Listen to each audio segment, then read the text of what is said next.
On va parler showbiz, on va parler spectacle. Je reçois mon invité, a déjà fait du spectacle, il a écrit son propre spectacle, son propre one-man show. As-tu deviné de qui il s'agit? Il te reste 20 secondes pour me le dire en commentaire.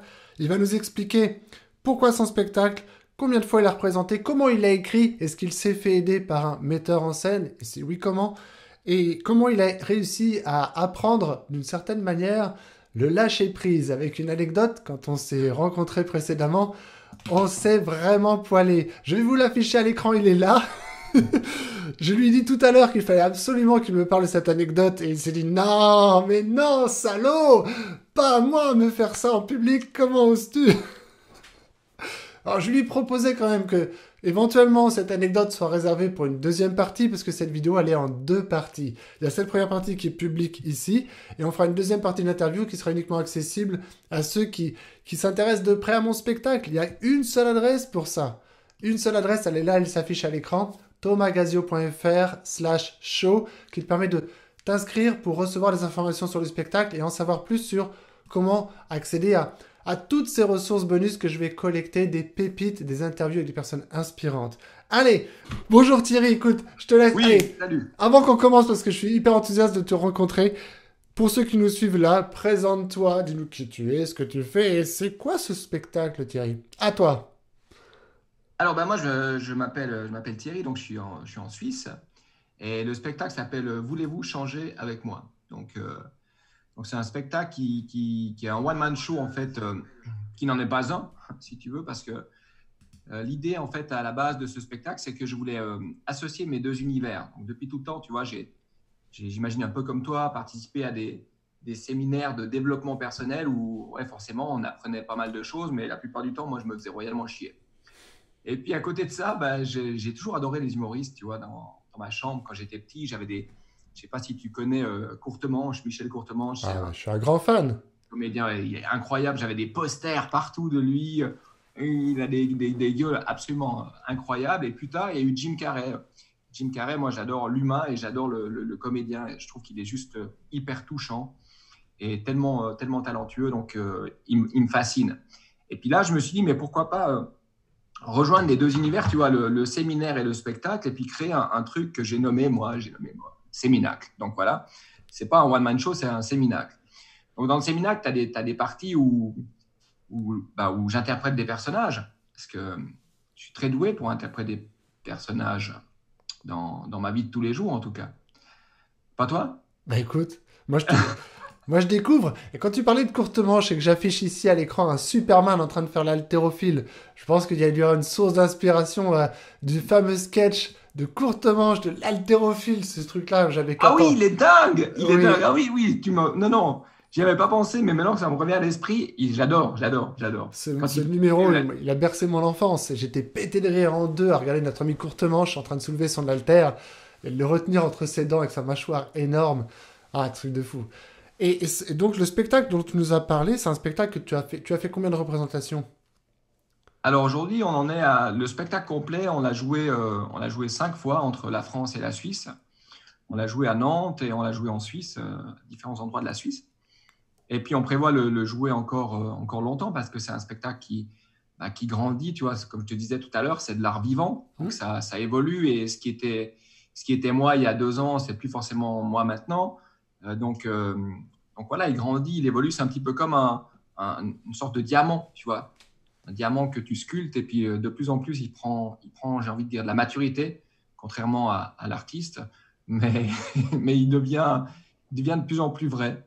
Hmm. Parce que tu vois, au début, j'étais beaucoup tu vois, dans le stand-up, c'est les rois de la vanne, donc il faut que ça soit rythmé, il faut qu'il y ait une vanne chaque 15 secondes, et puis c'est très dans la performance du rire, tu vois, Hmm. donc il y a l'utilisation des mécanismes du rire, donc ça peut être la comparaison, ça peut être beaucoup de choses. Et puis un jour, j'ai parlé avec mon metteur en scène, et puis il me regarde dans les yeux, et il m'a dit quelque chose qui m'a vraiment, vraiment beaucoup aidé. Parce que j'étais dans la performance, je voulais forcément, quand on fait ce job-là, bah, on a besoin de reconnaissance, en tout cas au début, et puis on a envie que les autres nous aiment, bah, sinon on ne ferait pas ça, tu vois. Et là, il m'a dit, mais Thierry, ce que tu fais toi, c'est pas du stand-up en fait. Ce que tu fais toi, c'est différent. Et moi, j'en avais pas conscience de ça. Et pour moi, si les gens ne rigolaient pas, c'était un échec quelque part. Il m'a regardé dans les yeux, il m'a dit non, mais ce que tu fais, c'est quelque chose qui t'appartient, ça n'existe pas encore vraiment. Et tu as une certaine sensibilité qui permet de toucher le cœur des gens. Et c'est pas forcément dans le rire performance de la vanne que tu es bon et que tu sais faire. C'est vraiment dans la vulnérabilité. Tu vois, tu as un petit sensible qui pleure devant des chats à la télévision et puis tu as cette sensibilité-là qui te définit quelque part. Et sur scène, quand tu rentres dans la performance, on le perd, cet aspect-là. Donc, on a travaillé pour pouvoir mettre ça en lumière parce que c'est dur en fait d'être vraiment qui tu es. Ah bah On oui. a tous des masques, on a tous des personnages qu'on joue, tu vois, le businessman, on a le gars qui rigole tout le temps parce qu'il veut faire rire les autres, on a le mec qui veut être performant. Et puis pour se débarrasser de toutes ces pelures, ça prend du temps. Déjà pour en prendre conscience que tu es dans un jeu, un personnage, et pour te libérer de tout ça, bah, ça a été un travail de 5 ans, tu vois, ça fait 5 ans qu'on travaille là-dessus. Et aujourd'hui, on touche du doigt, tu vois, la représentation de samedi passé, c'est la seule où vraiment je peux dire, j'étais assis sur scène et je parlais à un pote. J'étais plus dans la performance. Il y a des longs moments de silence où on pourrait croire que le public se fait chier. Tu vois, la petite voix dans nos têtes qui nous dit non, mais les gens ne rient pas, ils doivent s'emmerder. Alors que non, les gens, ils sont à l'écoute et ils sont vraiment le cœur ouvert. Et à la fin, tu as des retours qui te disent non, mais tu m'as touché, c'était bouleversant. Et quand les gens me parlent, je me dis mais c'est pas possible, c'est pas mon spectacle qu'ils ont vu. Parce qu'il y a toujours le petit garçon qui doute à l'intérieur de moi qui existe et j'en parle dans le spectacle, tu vois. Donc c'est un spectacle qui est humoristique, mais il a des valeurs éducatives, c'est pas le bon mot, mais des valeurs qui vont toucher vraiment le cœur des gens. Donc c'est assez bouleversant. Voilà. Et c'est pas moi qui le dis, c'est les gens qui me donnent ce feedback. Excellent. Et alors pourquoi ce titre de ton spectacle, voulez-vous changer avec moi?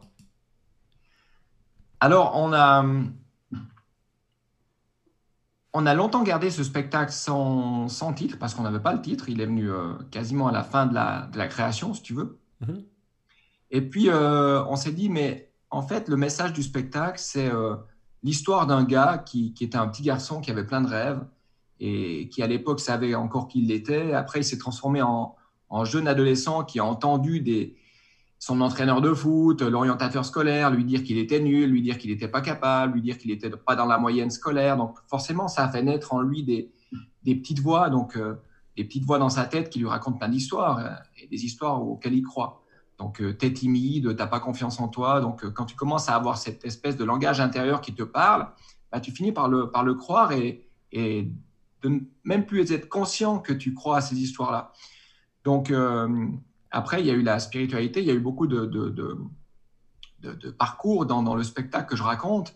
Et on voit au fur et à mesure le changement de ce petit garçon qui savait exactement qui il était, parce que quand on est des enfants, on sait très bien qui on est. C'est après qu'on perd tout ça et qu'on commence à se perdre. Donc, c'est vraiment un travail de changement. Et dans le spectacle, je joue des personnages, donc il y a aussi des changements de costumes. J'adore me déguiser, j'adore m'amuser, j'adore interpréter des personnages. C'est le kiff total. Je vive dans tous les sens quand je joue des gens. Et très jeune, j'observais les autres et puis j'aimais les imiter. Et puis, on s'est aperçu avec le temps que les gens qui venaient voir le spectacle pouvaient observer des changements intérieurs. Donc, ça, moi, quand j'ai écrit le spectacle, j'en étais pas conscient. C'est juste une psychologue qui a vu un morceau du spectacle qui m'a dit je pense que tu n'es même pas conscient en fait de ce que tu as créé là. Parce que quand on regarde le spectacle, on peut qu'être touché. On a tous vécu ça, ça nous parle. Et comme on est dans un espace, dans un environnement où il y a le rire, il y a l'ouverture du cœur que permet le rire, et là, tu nous enfiles, dans le sens second du terme, des messages hyper profonds, tu vois. Et moi, j'en avais pas du tout conscience. Moi, j'ai fait ça pour m'amuser, pour m'éclater, parce que le petit garçon, il voulait monter sur scène, et puis c'était vraiment un truc que j'avais envie de faire, parce qu'on peut crever demain, donc on ne sait pas quand ça s'arrête la vie, tu vois, ça peut s'arrêter maintenant. Et voilà, j'ai décidé de m'amuser à partir de maintenant, tu vois. C'est très beau parce que dans les éléments que tu as dit là maintenant, il y a des choses qui sont en écho avec l'écriture de mon spectacle, où il y a la notion de masque qui est à peu près vers le début du spectacle, la notion il faut agir et c'est maintenant. Ça aussi, ça fait partie d'un élément, pas l'élément central, mais un élément du spectacle. Et c'est très beau parce que effectivement, c'est des spectacles où on fait vibrer l'émotion. Donc le rire est une des émotions, mais il y a tellement d'autres émotions et ça permet de faire passer des ancrages et des messages profondément dans la mémoire. Et j'utilise moi dans mon spectacle le rythme et le mouvement et l'interaction et la musique, donc créer une certaine émotion pour faire passer les messages clés qui sont bienveillants et qui aident au développement personnel. Tu sais qu'en parlant de développement personnel, ce que tu as décrit dans l'évolution de ton spectacle et la manière dont tu es devenu de plus en plus toi-même, c'est exactement ce que je peux observer pour les personnes qui pratiquent la vidéo. C'est-à-dire qu'au départ, ils vont avoir la peur du jugement face à une caméra, un bout de plastique, tout seul chez eux, à se dire c'est mauvais, je suis nul, c'est pas beau. De poster ça, les gens se disent mais en fait, je te connais, mais là sur la vidéo, c'est pas le garçon que je connais. Petit à petit, quand ils commencent à faire 2-3 diffusions en direct, ils se rendent compte qu'il y a une vraie différence. Et plus on en abuse, plus on l'use, plus on l'utilise et plus finalement la vidéo peut devenir un formidable outil de développement personnel. Et là, je parle pour tous ceux qui sont porteurs d'un message, que ce soit à travers la vidéo ou que ce soit sur scène, qui est un formidable accélérateur pour se développer et être un meilleur communicant.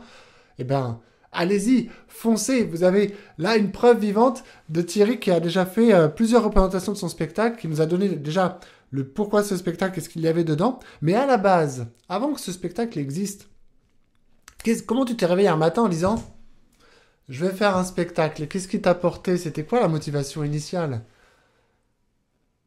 Alors, je me suis pas vraiment réveillé un matin en me disant je vais faire un spectacle parce que j'ai toujours fait un peu de scène, mais j'étais dans un groupe d'humoristes où on sentait très bien la concurrence, parfois pas beaucoup de bienveillance, tu vois, chacun veut être le meilleur, chacun parfois sac l'autre. Donc, j'étais pas vraiment bien dans cet univers-là, tu vois. Je sentais pas qu'on voulait s'aider les uns les autres. Il y avait vraiment quelque chose de compétition et moi, je déteste la compétition. Donc, donc voilà, ça m'a permis de pouvoir tester la scène, de pouvoir me mettre face à moi-même, face à mes peurs. Tu vois, j'avais la trouille, j'avais le trac et ça m'a beaucoup appris. Et puis après, avec le temps, ça a mûri dans ma tête. Je me suis dit non, mais ce que j'ai envie de faire, c'est pas forcément faire rire les autres, c'est partager un message.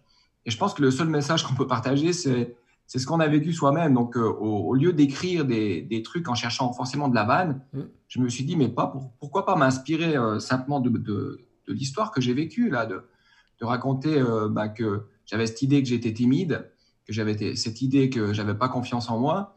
Et aujourd'hui, je sais même pas qu'est-ce que ça veut dire avoir confiance en moi et je sais même pas si je l'ai ou si je l'ai pas et je m'en rends compte que ça veut rien dire. Avoir confiance en soi, on nous vend aujourd'hui des formations pour avoir confiance en soi, mais si on prend un peu de recul, on s'aperçoit que ça aussi, c'est une idée. Donc, même si tu as cette idée que tu n'as pas confiance en toi, cette idée-là ne doit pas t'empêcher de monter quand même sur scène, tu vois. Et c'est pas la peine de dépenser des milliers de francs pour apprendre à avoir confiance en soi. Je pense qu'au bout d'un moment, peu importe ce que te raconte ta petite voix dans ta tête, elle va toujours te parler. Donc, tu peux juste l'écouter puis lui dire de fermer sa gueule et de quand même faire les choses qui t'amusent. Exactement. Tu as dit tout à l'heure un truc intéressant. Tu as dit. Attends, faut le relever ça. J'ai dit, c'est vrai? J'ai dit tout à l'heure un truc intéressant. Putain. Ça t'arrive. Putain, si vous pouvez me dire en commentaire à quel moment j'ai dit un truc intéressant, s'il vous plaît, aidez-moi. que j'aille le revoir et le réécouter. Non, mais t'as dit, il faut passer à l'action. Et moi, c'est vrai que le verbe il faut, ça me donne la chair de poule aujourd'hui. Et j'étais longtemps dans tu vois, il faut faire du développement personnel, il faut passer à l'action, il faut réaliser ses rêves. Aujourd'hui, je me rends compte avec le recul que pour moi, en tout cas, c'est plus le il faut le moteur, c'est je veux m'amuser. Donc maintenant, c'est plus il faut passer à l'action pour réaliser mon rêve de monter sur scène. C'est aujourd'hui, je prends conscience que je peux crever maintenant et ce que je veux, c'est m'amuser. Et ce qui m'amuse, moi, c'est de faire des personnages, c'est de jouer sur scène des rôles, même dans ma voiture, prendre mon téléphone, me raconter des histoires, des trucs tout cons. Et c'est ça qui m'amuse, tu vois, c'est ça qui me fait vibrer. Là, j'en parle, j'ai des frissons, donc tu vois, mon corps il réagit, donc c'est juste, tu vois. Et j'étais longtemps dans les cours de développement personnel. Et je me suis rendu compte d'un truc, c'est qu'on peut se développer personnellement toute sa vie. Et puis en montant sur scène, sur les planches, je me suis aperçu que, mec, il n'y avait rien à développer en fait. Et le plus dur, c'est pas de se développer, mais c'est de se développer, de de se déshabiller. Ah Parce que ouais. quand tu montes sur scène, tu mets des habits, tu mets la casquette de l'artiste, tu mets la casquette du comédien, tu mets la casquette de certains personnages. Et le plus dur dans tout ça, c'est de rentrer à l'intérieur de toi-même et de montrer ce qu'il y a à l'intérieur de toi-même. Et ça, c'est vraiment un truc pour moi qui a été tout un parcours un peu initiatique. Et ce spectacle, il est même un peu thérapeutique pour moi parce que ça m'a permis de voir tous les personnages que j'ai joués et que je joue certainement encore dans ma vie. Mais aujourd'hui, je suis plus vraiment partisan du développement personnel, mais je suis vraiment partisan du déshabillement pour ouvrir l'intérieur de toi, qui souvent est fermé par des couches, quoi. Voilà. Eh ben écoute, tu sais quoi? C'est exactement ce qui nous attend comme dernière question sur cette première partie d'interview. La notion de se déshabiller. On verra comment se termine cette interview. Je vous invite à rester Ah, jusqu'au bout de l'enfoiré! la vidéo. Et sachez, puisque vous le voyez ici à l'écran, il y a bien une deuxième partie exclusive à cette interview. On va encore plus loin dans les questions. Pas plus loin dans le déshabillage, je vous rassure. Tu as appris à te déshabiller, de faire du développement personnel. Comment tu dis exactement l'expression? Bah, certains parlent de dépouillement. Moi, j'aime bien parler de déshabillement. Je sais même pas si ce mot il existe, mais le fait de se déshabiller et puis d'oser montrer ce que tu es vraiment à l'intérieur Bon. sans, sans devenir performant sur scène, mais plutôt être toi-même comme si tu parles à un pote, tu vois, comme si tu parles à ta femme ou à ton pote et être toi-même, complètement toi-même. Et ça, c'est vraiment un long chemin, j'ai l'impression. Bon, le déshabillement, c'est dans quelques minutes maintenant. Ah, il fait des teasings à fond, hein, vous allez voir. Hein. Et alors donc, ce projet de spectacle, il est là, il te motive, tu es prêt à y aller. Donc, tu te lances dans l'écriture de ce spectacle. Et l'écriture, comment ça s'est passé l'écriture de ton spectacle? Tu l'as fait accompagné ou tout seul? Alors, moi, j'écris pas vraiment, mais j'utilise ce truc-là, ce téléphone, Hein. en fait, où je fais des audios. Et quand je sens que j'ai de l'inspiration, donc encore une fois, ça s'apprend pas l'inspiration, ça vient d'où, je sais pas, mais ça vient. Et quand ça vient, t'es au volant, donc je prends mon téléphone et puis je fais des audios. Et puis après, donc, je retranscris mes audios en texte. Et puis, j'avais beaucoup de matière, beaucoup de matière inutilisable aussi, mais j'avais beaucoup de matière. Et puis, j'ai écrit tout ça et je l'ai présenté à un metteur en scène, parce que j'ai pris un metteur en scène. C'est toujours bien d'avoir un regard extérieur. Tu sais jamais trop ce que c'est un métier aussi, tu vois. Donc, Ah j'avais oui, besoin d'être accompagné. Et oui. moi, je suis en fait un feu d'artifice. Donc, dans ma tête, ça part dans tous les sens. J'ai 10 000 idées à la minute et j'ai besoin de quelqu'un qui canalise mon énergie. Euh, je pensais pouvoir le faire tout seul, mais je me suis rendu compte que je me perdais dans toute cette créativité, si tu veux. Donc, lui a vraiment été un petit peu dans le rôle de driver. Il me drive, il me dit ça on garde pas, ça c'est bien, ça c'est moins bien. Et donc, je lui ai présenté le texte. Et puis, à côté de ça, je faisais un travail avec une amie qui est Joëlle Mélioret, qui est une chanteuse extraordinaire et qui est coach vocal, mais également, elle fait un peu de chamanisme. Et puis, je travaillais ma voix chez elle. Et puis, un jour, je lui ai présenté un morceau de sketch. Et puis, elle m'a posé des questions et je me suis rendu compte, en fait, que ce sketch-là, c'était pas vraiment moi. Tu vois, j'avais regardé des humoristes, je m'étais un petit peu inspiré d'eux, mais c'était pas vraiment moi.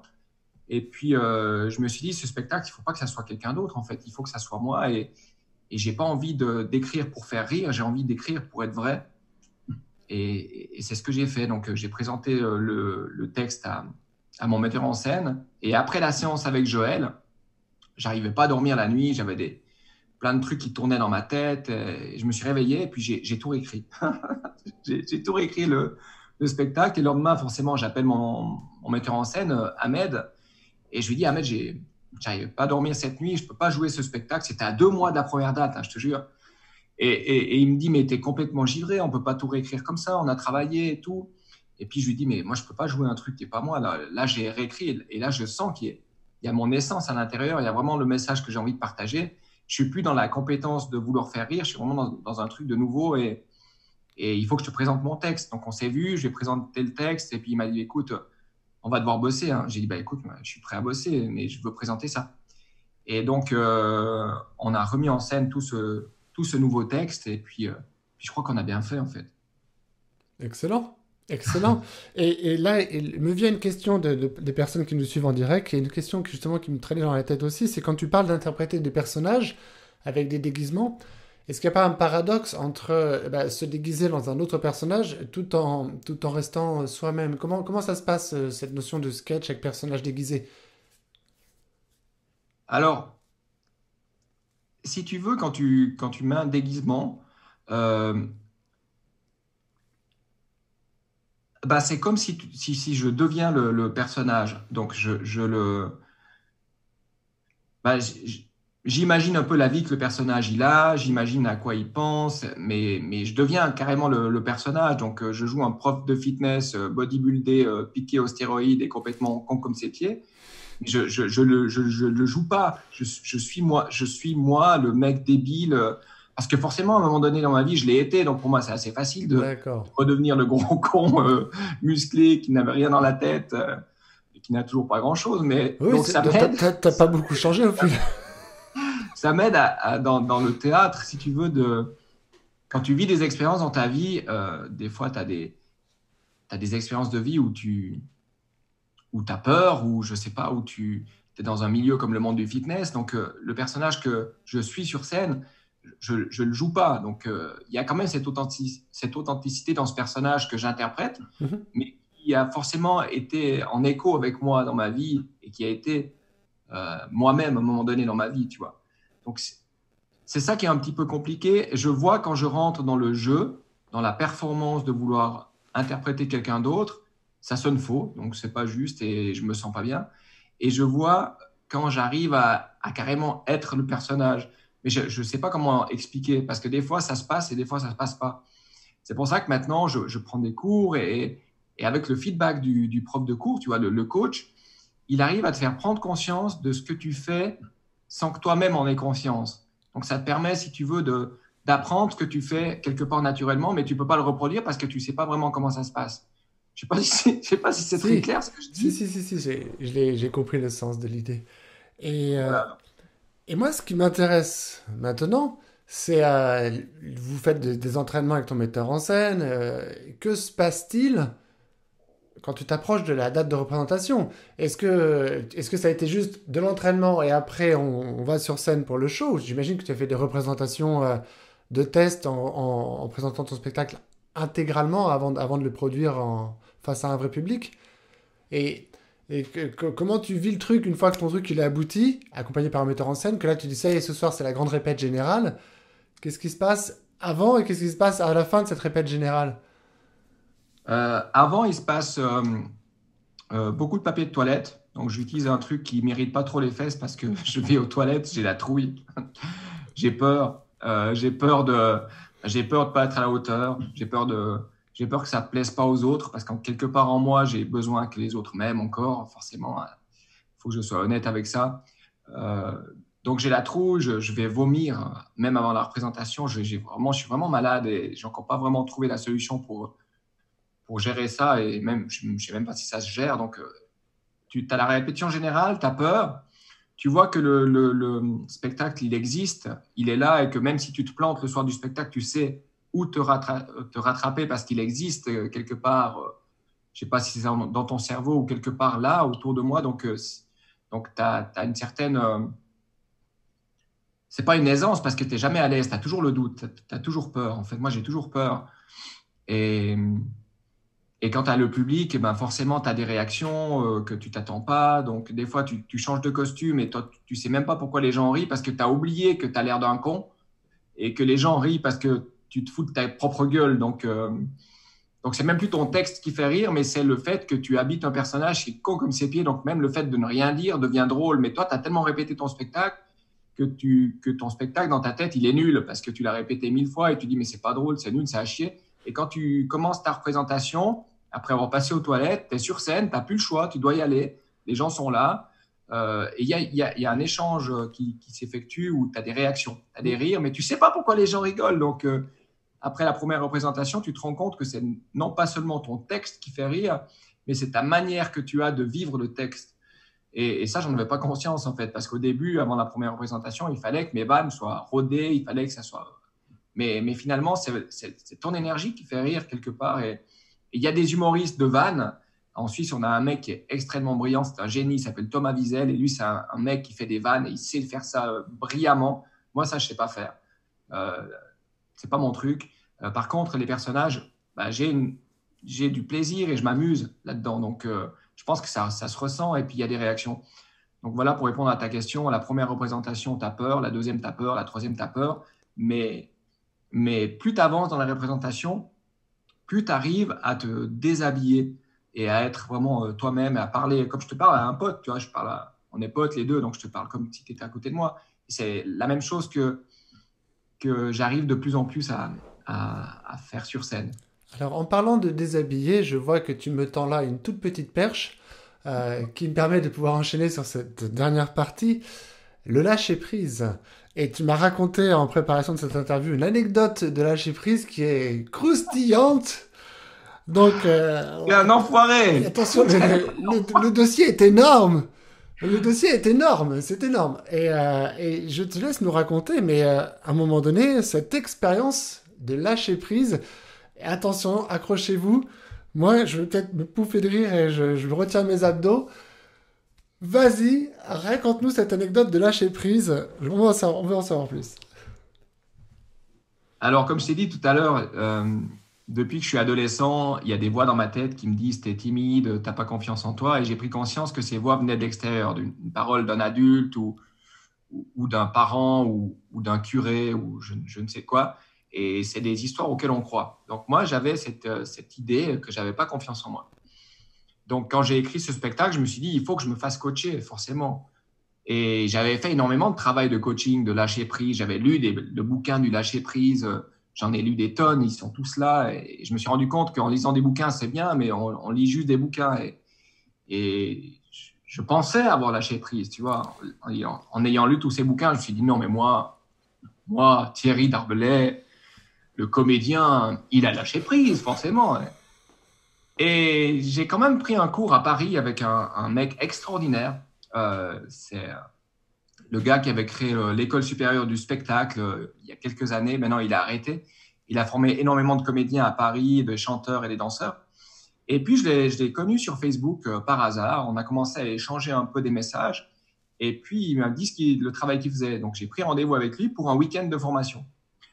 Donc, je prends le train à Lausanne, j'arrive à Paris, et là, j'arrive devant une villa très sympathique, je sonne, et le mec vient m'ouvrir. Oui, bonjour, alors moi c'est Christian Pagès, enchanté, donc on se présente et tout. Un mec brillant, un comédien incroyable, j'ai appris énormément avec lui. Et puis, c'est le soir. Donc le soir, on partage un verre tous ensemble. Il y a lui, il y a son compagnon. Et puis, on a un bon feeling, tu vois. On rigole, on discute. Et à la fin de la soirée, il me dit, alors on va commencer demain le cours. Donc, le cours, ça débute demain matin à 8 heures. Et on va travailler sur le lâcher-prise. Tu connais le lâcher-prise? Est-ce que tu as de la difficulté à lâcher prise? Et je dis, non, mais attends, lâcher-prise, moi, j'ai lu des bouquins. Non, mais lâcher-prise, moi, je connais, pas de problème. Je pense que dans ma vie, je lâche prise hyper facilement. Je dis, OK, bah, c'est en ordre. Alors, demain, on se voit à 8 heures pour le petit déjeuner. Je dis, OK, alors bonne nuit. Puis je pars. Je ferme la porte et la porte reste un peu entrouverte. Et là, il ouvre et il me dit, si jamais, Thierry, le petit déjeuner demain matin, c'est nu. Attends, je crois que j'ai pas compris. Nu, c'est quoi? C'est du pain? Non, c'est nu. Toi, t'es nu. Je dis non, mais nu sans caleçon. Alors, il fait ouais, nu. Là, dans ma tête, ça tourne. Et je me dis, mais j'ai atterri où en fait? Je rentre dans ma chambre, je dis non, mais c'est quoi ce délire? Je peux pas aller prendre un petit déjeuner à poil avec ce mec que je connais pas, avec son compagnon, et je sais même pas qui va y avoir au cours. Donc je dors très mal. Ça tourne dans ma tête. Je prends conscience que finalement, le lâcher-prise, je l'ai lu dans les bouquins, mais je lâche pas vraiment prise avec ça. Et je dors très peu. Et le réveil sonne. J'entends toc, toc, toc à la porte. Thierry, petit déjeuner. Je dis, OK, je me lève. Je suis en boxer au milieu de ma piole. Je regarde mon boxer et là, j'entends la voix. Petit déjeuner nu. Il dit, mais il m'emmerde. Mais qu'est-ce que je fais? Je pense à ma copine qui croit que je suis en formation là, puis que je suis en train de me mettre à poil pour aller prendre un petit déjeuner. Donc, j'arrivais pas. J'avais peur du jugement. J'ai dit, qu'est-ce qu'on va penser de moi? J'étais face à moi-même et à toutes mes peurs intérieures. Et là, j'ai pris conscience que je ne lâchais pas du tout prise. J'enlève mon caleçon. Il fallait traverser une petite prairie là pour aller à la cuisine avec les voisins, forcément, qui étaient là. Je traverse nu, j'arrive au petit déjeuner. Ils étaient les deux à poil aussi. Et je m'assieds rapidement hein, parce que j'avais honte. Et là, on commence à déjeuner. La sonnerie sonne. C'était la femme de ménage, une Marocaine. Une Marocaine adorable. Et elle me regarde, fait « Oh, mais il est mignon, lui! Je peux lui faire la bise ?» J'étais assis, donc j'étais à l'aise. Et le mec, il fait « Oui, oui, mais il va venir te faire la bise. » Je dis « Mais non, il va pas me faire me lever! C'est pas possible. Déjà que je suis pas super bien gâté par la nature, qu'est-ce qu'elle va penser de moi? » Donc je vais, je fais la bise, j'étais vraiment mal à l'aise, quoi. Et je me suis rendu compte, en fait, à ce moment-là, que dans certaines écoles de théâtre, c'est un exercice qu'ils font. Ils mettent les acteurs nus parce qu'en étant complètement nu, bah, tu ne peux pas te cacher, en fait. C'est une expérience qui était hyper dure pour moi et je me suis rendu compte à ce moment-là que le lâcher-prise, ça ne se passait pas dans les livres, ça se passe sur la scène, ça se passe sans tes habits, ça se passe dans le jeu de la vie, quelque part, mais pas dans les livres. Waouh, ça c'était une belle anecdote. Alors, moi, je tends un peu les épaules parce que moi aussi je veux faire appel à un metteur en scène et moi aussi je pratique souvent, je partage tout ce que je fais dans mes préparations de spectacle, je diffuse en direct, voilà je suis dans ma salle de théâtre, voilà c'est la répète générale, voilà c'est mon metteur en scène, voilà je suis à poil, je ne sais pas ce qui m'attend dans cette aventure, mais en tout cas ça en termes de lâcher prise, cette anecdote elle est formidable. Mais Et, toi, tu n'as pas de problème avec le lâcher-prise en général. oui, bah voilà, mais je sais pas encore comment réagirait ma femme de ménage si j'allais l'accueillir à poil, hein. Excuse-moi, je me suis pas posé la Alors, on peut question. commencer par le t-shirt, là. T'enlèves ton t-shirt en laine. Eh oh, non mais vous l'entendez celui-là? Ah, le lâcher-prise n'est pas encore complètement là. Ah non, je peux pas parce qu'il y a mon branding dessus, puis si je l'enlève, les gens ils vont être Mon perdus. cul, ouais. Par contre, je vais me le tatouer en dessous pour la prochaine fois. Mais là, faut que j'y passe, j'ai rendez-vous tout à l'heure à 15h. Bon, en tout cas, merci Thierry d'avoir été avec nous. Je vous mets un Avec lien en plaisir. dessous pour retrouver le spectacle de Thierry. Également un autre lien qui permet d'accéder aux coulisses de préparation du spectacle et d'accéder également à cette deuxième partie d'interview qu'on va se faire là maintenant dans la foulée tellement on est bien ensemble. Merci de nous avoir suivis en direct, également ceux qui étaient connectés avec nous en direct. Merci Thierry, à Merci une à tous, prochaine, ouais. salut.